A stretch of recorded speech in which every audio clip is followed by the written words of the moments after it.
पूर्व मेयर व हिसार विधानसभा सीट के निर्दलीय प्रत्याशी गौतम सरदाना ने आज 12 क्वार्टर रोड पर अपने चुनाव कार्यालय का उद्घाटन किया। साथ ही इस मौके पर उपस्थित भीड़ से हॉकी व बॉल के सामने का बटन दबाकर खुद को जिताने की अपील की। इस अवसर पर काफी संख्या में क्षेत्र के निवासी उपस्थित थे, जिसमें महिलाएं व युवा भी शामिल रहे। कार्यालय उद्घाटन के वक्त उन्होंने भीड़ को संबोधित करते हुए कहा कि उन्होंने मेयर रहते इस क्षेत्र में बहुत विकास कार्य करवाए हैं।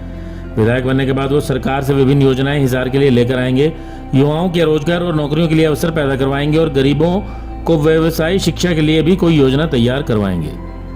इसके बाद पत्रकारों से बातचीत में उन्होंने दूसरे प्रत्याशियों के लिए कहा कि जो प्रत्याशी अपनी कंपनी के CSR फंड से ही शहर में निःशुल्क शिक्षा और निःशुल्क चिकित्सा उपलब्ध करवा सकते हैं, वो क्षमता होते हुए भी ऐसा नहीं कर पा रहे।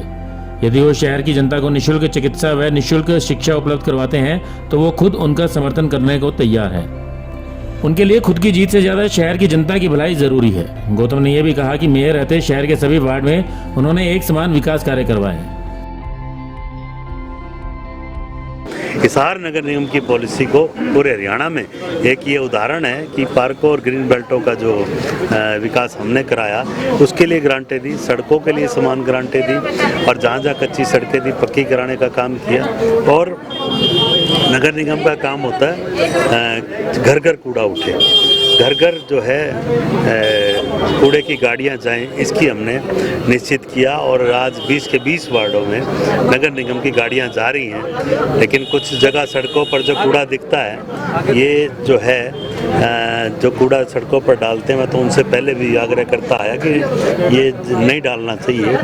तो हमने तो हर घर कूड़े की गाड़ियां जो है भेजने का काम किया है। कोई भी हिसारवासी नहीं कह सकता कि किसी गली में गाड़ी नहीं आती हो। स्ट्रीट लाइटें हर वार्ड में, हर जगह हमने स्ट्रीट लाइटें, तिरंगा लाइटें, आप चारों कोनों में जाएंगे, शहर को जो है सुंदर बनाने का हमने काम किया है। 12 क्वार्टर जो एरिया है काफी पिछड़ा एरिया माना जाता रहा पहले काफी। देखिए 4 साल पहले हमने ये सड़क बनाई थी, लेकिन यहाँ पर जो है अब ये सड़क, क्योंकि लाइफ ही 4 साल होती है, अब ये 4 साल की लाइफ इसकी सड़क की पूरी हुई है। इसका हमने CC रोड का जो है एस्टीमेट बनाया था और CC रोड ये बनेगा, सिमटेड रोड बनेगा। और यहाँ पर जो है, क्योंकि शहर की मैं मानता हूँ कि 30 से 40% आबादी इस रोड पे रहती है, तो यहाँ पर जो है CC रोड अब बनाने की जरूरत है। यहाँ पर एक 12 कट रोड शमशान भूमि भी है, आप जाकर देखिए और यहाँ के स्थानीय निवासियों से पूछ लीजिए कि 5 साल पहले इस शमशान भूमि की भी क्या स्थिति थी। सारे साथी वहाँ पर जाना होता है सभी का। वहाँ पर पहले तो 4 दीवारी नहीं होती, आज सुंदर पार्क बन रहे हैं। आज यहाँ पर जो है बड़े अभी हॉल भी हमने पास किए हैं और बहुत अच्छे हमने व्यवस्था यहाँ की है। चाहे वो 12 क्वार्टर रोड की शमशान भूमि हो, चाहे बस स्टैंड की हो, चाहे आज़ाद नगर की हो, जो 6 शमशान भूमियाँ हैं सभी में हमने ग्रांट समान दी है। पर वार्ड की ग्रांट पीछे भी आई थी कुछ समय पहले, कितने करोड़ की ग्रांट की रकम? देखिए ग्रांटों का मैं बताऊँ आपको, ये ग्रांटें हर वार्ड में जैसे जहाँ जहाँ जिस काम की जरूरत थी वो हमने समान रूप से दी है। कैसा माहौल चल रहा है? देखिए माहौल आपके आगे है। आज युवा साथियों ने जो आप देखें कि 12 क्वार्टर रोड पर जो इतना भव्य कार्यक्रम किया है, तो मैं इनका धन्यवाद करता हूं। और जो इनकी मेहनत है, जो इनकी लगन है, जो इन्होंने जो वायदा जो एक मीटिंग में किया था कि हम सब जो चुनाव संभालेंगे, तो वो संभाल रहे हैं। और मुझे निश्चित तौर पर जहां मैं चारों तरफ जा रहा हूं तो एक ही माहौल है कि ये जीत हमारी निश्चित है। गौतम जी, रोजगार के लिए आपकी क्या रणनीति रहेगी अगले पाँच? देखिए मैंने अभी घोषणा की है, अभी आपने मेरी स्पीच सुनी हो कि विधानसभा का हम चुनाव लड़ने जा रहे हैं और यूथ का एजेंडा यूथ के साथ बैठ के बनाएंगे। जो साथी नौकरी सबको नहीं मिलती, लेकिन नौकरियों के अवसर पैदा हों, क्योंकि हर वर्ग के साथी हैं, कुछ लोग रोजगार भी करना चाहते हैं। तो यही एजेंडा हम लगभग 100-150 यूथ के साथ जो मीटिंग रखने जा रहा हूँ मैं, यूथ के साथ यूथ का एजेंडा बनेगा,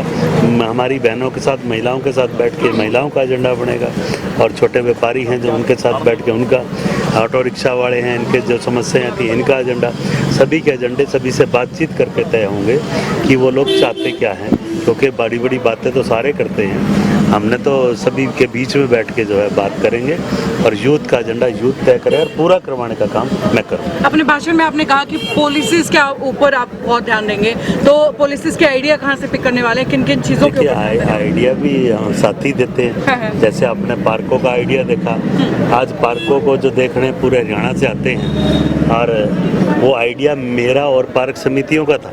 हमने मीटिंग की, वहाँ मीटिंग से निकल के आया, सभी बोले कि हम मेंटेन करेंगे, आप ग्रांट जारी करो। हमने ग्रांट जारी की, लोगों ने वहाँ पौधे लगाए। 10 लाख से ऊपर हम पौधे जो है 10 लाख से ऊपर पौधे लग चुके। आज हरे भरे पार्क दिख रहे हैं, वो इसलिए दिख रहे हैं कि पॉलिसी में जो मेरा का ड्यूटी थी मैंने की और जो जनता की ड्यूटी थी जनता ने की। आज सोसाइटी प्लस निगम ये मिलकर जो काम हुआ, आज जब और जिसका उदाहरण आपने देखना हो, आज 6 बजे सेक्टर 16-17 में एक ग्रीन बेल्ट वालों ने ही प्रोग्राम किया हुआ है, जो एक भव्य ग्रीन बेल्ट 1.25 किलोमीटर की, लगभग 1.25 किलोमीटर उसकी लेंथ है।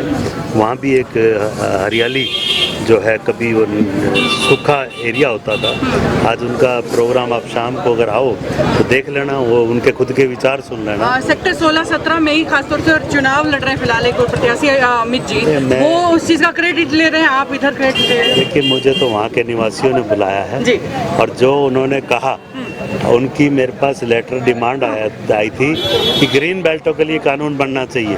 तो वो मैंने बनवा कर दिखाया और ग्रीन बेल्टें आज पूरे शहर की आप किसी भी ग्रीन बेल्ट पे चले जाएं, सभी पे काम जो है कुछ पे चल रहा है और कुछ लगभग पे हो चुका है। आप अपना कंपटीटर किसको मानते हैं आज के दिन? देखिए, मैं किसी को कंपटीटर नहीं मान रहा, हमारा एजेंडा काम करने का है और काम करने के लिए आए हैं। ये एजेंडे तो झूठे घोषणा पत्र एजेंडे जो आपके बीच में आ रहे हैं, वो तो लुभावने वादे पहले भी करते आए। पहले भी 2 बार विधायक लोग रह चुके, मंत्री रह चुके। और भाई ज़्यादा बड़ी बात नहीं करूँगा, जब इतना बड़ा घराना CSR का पैसा और CSR का पैसा ही हिसार की जनता पे लग जाए, चुनाव तो कोई होगा ही नहीं पे। अगर CSR का पैसा अपने अस्पतालों में फ्री कर दें, अपने स्कूलों में बच्चों की शिक्षा फ्री कर दें, तो भाई हम तो चुनाव ही छोड़ देंगे। मेरे लिए व्यक्तिगत मैं राजनीति के लिए नहीं आया, मैं जनता की भलाई के लिए आया हूँ। अगर वो सेवा करना चाहते हैं, पहले अपने घर से तो शुरू कर दें। आयुष्मान कार्ड तक लागू करते नहीं, आयुष्मान कार्ड गवर्नमेंट पैसा देती है, वो अस्पतालों में खुद के लागू करते नहीं। और खुद के अस्पतालों में जैसे प्राइवेट अस्पतालों में इलाज है वैसे ही वहाँ, जैसे प्राइवेट स्कूलों में फीस है वैसे ही वहाँ।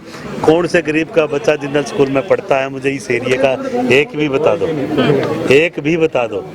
क्या इन बच्चों, ये बच्चे उनके अपने बच्चे नहीं हैं? हम सारे माताजी कहते हैं, तो माताजी के बच्चे सारे होने चाहिए और सभी के लिए शिक्षा एक समान होनी चाहिए, चिकित्सा एक समान होनी चाहिए। वो करने को तैयार हों तो मैं एक मंच पे आने के लिए तैयार हूं और सभी को ही उनका समर्थन फिर कर देना चाहिए। अगर वो नहीं कर सकते तो उनको चुनाव छोड़ देना चाहिए। ब्यूरो रिपोर्ट, नई ताज़ा न्यूज़, हिसार।